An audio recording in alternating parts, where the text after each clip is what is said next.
One. Ugh, I just haven't been feeling like myself lately. I have no motivation to get out of bed in the morning and no ambition to do anything. I really wish that I could talk to someone about my feelings, but I'm just afraid of being judged. Now, a lot of people do feel like they'll be ridiculed if they reach out to get help about their mental health. I am here today to tell you that it is okay to talk about your mental health and to check in on the people that you love. Someone in our lives struggle with their mental health, and be sure to check on them. According to the National Alliance on Mental Illness, 1 in 5 adults in America struggle with mental health issues. I know people who have gone to counselors and who have said that it really helps them and feel so much better when they open up to someone. People have also told me about how bad they feel when they keep things bottled up inside of them. I am very passionate about improving mental health and making sure it is easier to talk about. I am going to college to get my degree in social work and become a mental health counselor. I have written many essays on mental health, which has caused me to do a lot of research on the topic. Mental health is no laughing matter. Everyone has their ups and downs, but when we only have downs, there is a problem. I am here today to tell you that it is okay to talk about mental health and that it is nothing to be afraid to talk about. It is also very important to check in on people who may be struggling. Some signs of poor mental health include feeling sad, struggling to focus, excessive worrying, extreme mood changes, withdrawing from friends, family, and activities, or low energy, which can be caused by a lack of sleep. In today's society, most people think that it is not appropriate to talk about mental health. People want to be perceived as strong rather than weak. Talking about mental health does not mean you're weak. It means quite the opposite, actually. When I say it means the opposite, I mean that if someone is struggling with mental health and openly talks about it to receive help, they are strong by getting the help that they need. Talking about mental health and spreading awareness is very important. According to Commonwealth of Massachusetts, having good mental health is just like having good physical health. Both are extremely vital to help our bodies function.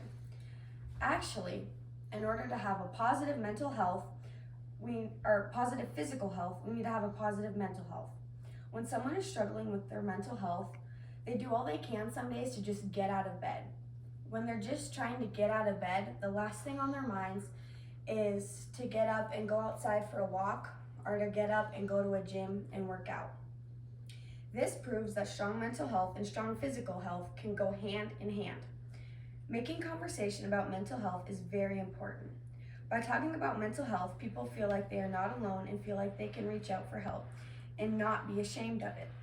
There is absolutely nothing wrong with seeking help for mental health, but making conversation about it can make it much easier. Not only do we need to start normalizing conversations about mental health, but we also need to stop making jokes about it when we do. Language can strongly affect mental health. When talking about mental health, in a joking manner, it minimizes the seriousness of the matter. Talking about mental health can be a daunting task without jokes being made. Reaching out and seeking help can be even harder when the person struggling does not feel like they are important because of the language that is used around them, and may even be ashamed of their feelings. According to Dr. Upshaw in his article, "It's time to stop joking about mental health. Joking about mental health makes people feel like they cannot talk freely about their mental health. They feel like they will be ridiculed if they talk about their feelings. When joking about mental health, we are minimizing the severity of it. Mental health is no joking matter. For example, think about something that you are truly passionate about. Now, imagine if someone made fun of what you were thinking of. That would not make us very happy. This is how people who struggle with their mental health feel. We need to start normalizing the conversations that deal with mental health, both the good and the bad. After we start talking about it in normal, everyday conversations, it will not seem awkward to talk about, especially when mental health is not. Bringing up mental health in normal conversation can help someone who is struggling with their mental health open up and express their feelings. Now, talking about mental health can be very worrisome, so talking to someone you trust can be very beneficial. If you do not struggle with mental health yourself, try to be the person that someone struggling can come to and talk to and feel safe. According to Graham in his article, How Can We Normalize Talking About Mental Health? When talking to someone who struggles with mental health, be supportive of their thoughts and feelings.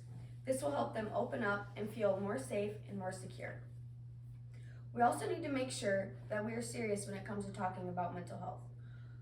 Even when we are having fun and joking around, someone we truly care about can really be hurt by the words we say. In order to be a strong support system for others, we need to watch what we say. By talking about mental health in a serious matter, people are more likely to speak up and seek help for themselves because they feel like they will not be judged. Being a strong support system for others is important too. We need to do our best to make sure that others feel safe around us and ask for help when they need it. By normalizing mental health and talking about it, the world would be better off. More and more people would be comfortable and reach out and seek help. Fighting mental health is a battle that no one should go through alone. According to Koski in her article, Depression Statistics, Types, Symptoms, Treatments, and More, research showed that in 2021, 60% of people who suffer with depression did not seek help. That means only 40% of people that suffer were able to reach out and feel safe enough to get help. With our support, more and more people will be able to reach out and receive the support that they need. In summary, mental health is no laughing matter. Everyone has their ups and downs, but when we only have downs, there is a problem. I told you that it is okay to talk about mental health and that is nothing to be afraid to talk about. It is also very important to check on the people who can be struggling. Someone in our life struggles with their mental health, and be sure to check on them. If you are the one struggling, it is okay to reach out for help. Now, after hearing this, I encourage you to check in on your loved ones that may seem like they are struggling with their mental health. If you are someone who struggles, do not be afraid to reach out.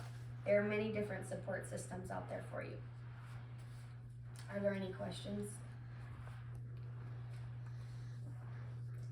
Where do you plan on going to college to study this? The University of Mary in Bismarck, North Dakota. Yep. Are there any more questions? If you think you know of somebody that's struggling with mental health, what's your best option, or where should you send them? Well, like first you can like ask them like in private, like not make it a big deal, and just like ask them if they're doing okay, and like ask them if there's anything you can do, and then like tell them that like a counselor is a very good idea, because counselors really help. Like refer a friend. Like what?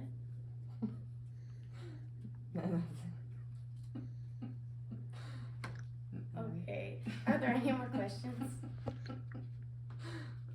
Cameraman. All right. Oh, sorry. Excellent You need one more job. question? Hey. Okay, ready? I'm just wondering how long school will take to get a job with counseling. Around 6 years.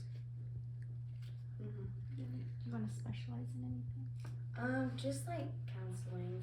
I really want to be a mental health counselor. Does- But I'm not sure the age range yet. That's what I was gonna ask, whether it's youth or adults or. No, but the college I'm going to, I get to like one semester I'll work with kids, the next semester I'll work with adults and teenagers, and then I can see what I really like there. Have you ever entertained law school? Like to defend or advocate the people that you counsel to become their advocate on the legal floor? No. Oh, Okay. Are there any more questions? Is there a certain age group that you want to work with after you get your degree? I gotta go to school and try things out to see. Okay. Are there any more questions? we're excellent. Okay, well thank you guys.